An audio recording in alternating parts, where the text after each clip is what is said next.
Hi, everybody. Hello. Ladies and gentlemen, you are looking at a 1986 Wheel of Fortune Teen Week champion. No joke. It's true. When I was 16 years old, I drove myself to Hollywood. Told Pat St. Jack I want to be an actor when I grow up, and then proceeded to win a trip to Tahiti, a Sony stereo system with state-of-the-art compact disc technology, and a Magnavox video writer, which is not exactly a typewriter and not exactly a computer, but definitely worth suggested retail price $899. A few years later, I dragged my family back to Hollywood so that I could be on Family Feud. And we lost. And I was personally responsible for getting the third strike every time. I graduated from Northwestern in '91, packed my bags, and finally moved to Hollywood, giving myself an ultimatum that if I didn't book a professional acting job in 3 years, I would quit and go home. I learned very quickly that it is very difficult to get an audition for anything in film or television without an agent or manager, and that no matter how great you may think your headshot is, agents and managers aren't really interested until you have a demo reel. How do you get a demo reel? Well, you need to have work. And how do you get work? It would help to have a demo reel. 3 years later, I still hadn't figured out how to escape that catch-22. I was living in the tiniest studio apartment in Little Armenia. I was delivering room service at the Chateau Marmont, and I was doing the graveyard shift at Kinko's. Then on the weekends, I would dress up like a bag of cereal and go to the beach to hand out free dry snacks to people who were thirsty. Cereal. Thanks. Does it come with any milk? No! It's Fingos, the cereal you eat with your fingers. Still surprised Fingos didn't take out. My 3 years was up. I've been in Hollywood for 3 years and I still didn't have this demo reel. I needed a demo reel, but how was I going to build a demo reel when the only television appearances I'd ever made were on those 2 game shows back in the 80s? Can you even use game show appearances for a demo reel? Regardless, I knew I needed something more recent. So that Tuesday at 10 a.m. I tried out for Jeopardy. I lined up outside Gate 2 at Hollywood Center Studios, along with about 100 other people. A perky contestant coordinator named Karen led us onto the lot, took us straight to the stage where they actually filmed the show. We sat in the studio audience. And then another contestant coordinator handed out blank answer sheets and pens, told us to write our names at the top, and then he started the test. 50 questions appeared above our heads, just like the way you're sitting now. 50 questions on video monitors above our heads. You see a question, write down the answer. See a question, write down the answer. Didn't need to be in the form of a question. Then we handed in all our answer sheets down the row. He collected them, disappeared for a few minutes. He came back and said, okay, Victor, Angela, you two can stay. The rest of you, sorry. If you'd like to try out again, come back in 6 months. You'll have an all-new test. That was it. He didn't tell us any of the answers. Didn't tell us what a passing grade was. Just, better luck in 6 months, dummies. But I don't have 6 months. In 6 months, I'm going to be making pizzas with my father in Lompoc, California. So I'm more than a little depressed as we all file out of the room so that Karen can escort us off the lot and escort me symbolically out of Hollywood. And then I turn and look, and I see Karen's buddy toss all of our answer sheets in the trash. And I realize that is the only record they have that any of us were here.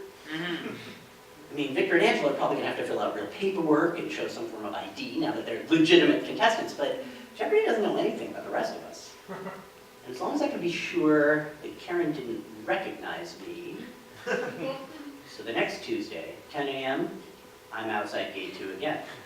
Only this time, I'm in character.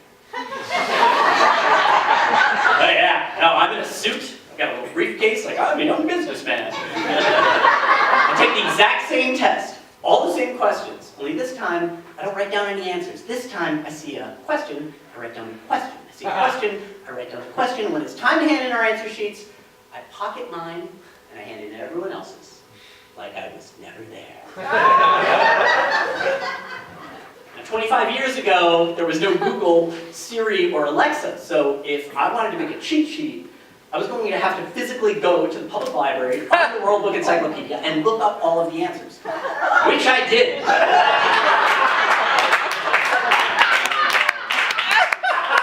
Next Tuesday, 10 a.m., I'm outside gate 2. I got Doc Martens and like a flannel shirt tied around my waist. I love Nirvana! Like totally different character. I take the same exact test for the 3rd time, and I ace it. I'm invited to stick around and play mock games with 2 real geniuses from my class.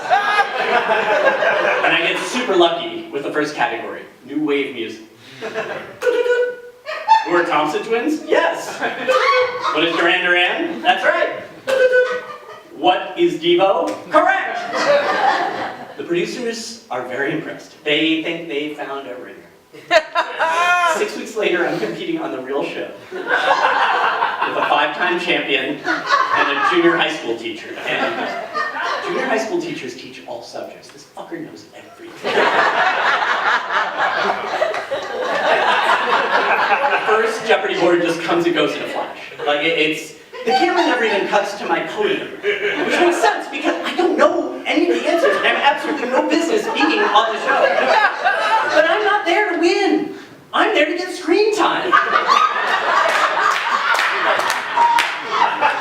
So we come back from commercial and I'm just laser focused on my buzzing. Like I'm not listening to Alex, I'm not trying to read the questions myself, I'm just trying to beat these other guys to the punch. Who is Marlene Dietrich? No.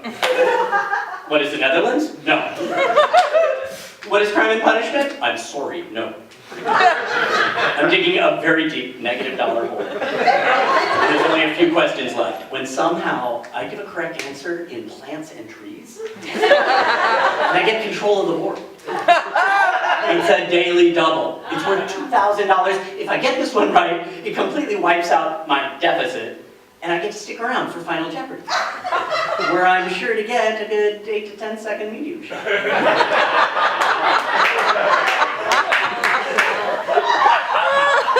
This tree gets its name from the Bible and is the largest species of yucca. Okay. My first thought, I know this. I grew up in Southern California. The answer is the Joshua tree. Yeah. Arguably, it's also the title of U2's greatest album, which ties into some of the new wave-ish music things. But anyway, I got this. Next thought, this is a daily double, so I don't have to answer right away. Sometimes Alex will give contestants like 4 to 5 seconds to come up with an answer. More than enough time to demonstrate a wide range of emotions. I'm gonna start with a little tortured uncertainty, and then have a moment of discovery, and then finally deliver the correct answer with triumphant confidence. Last one. You can't milk this moment forever. Eventually, you are going to have to answer the question, and Alex is still waiting for an answer, and now I've already forgotten what the question was. Oh my God, what is the question? It's right up there in front of me, the Bible, the plants, trees. What is the burning bush? No! Alex said, you needed a burning bush. What is the Joshua tree? I'm sorry, but you will not be with us for Final Jeopardy. The producers didn't quite know what to say. They've never seen a contestant crash and burn quite so spectacular. My third place parting gift was a fax machine. Which is great, except a couple weeks earlier, I had bought myself a fax machine for all those audition sides I was going to need to be printing up. And just days earlier, my mother had given me a fax machine. So that night, I went home to the tiniest apartment in Little Armenia with 1 phone line, 3 fax machines, and 2 minutes of new broadcast quality video.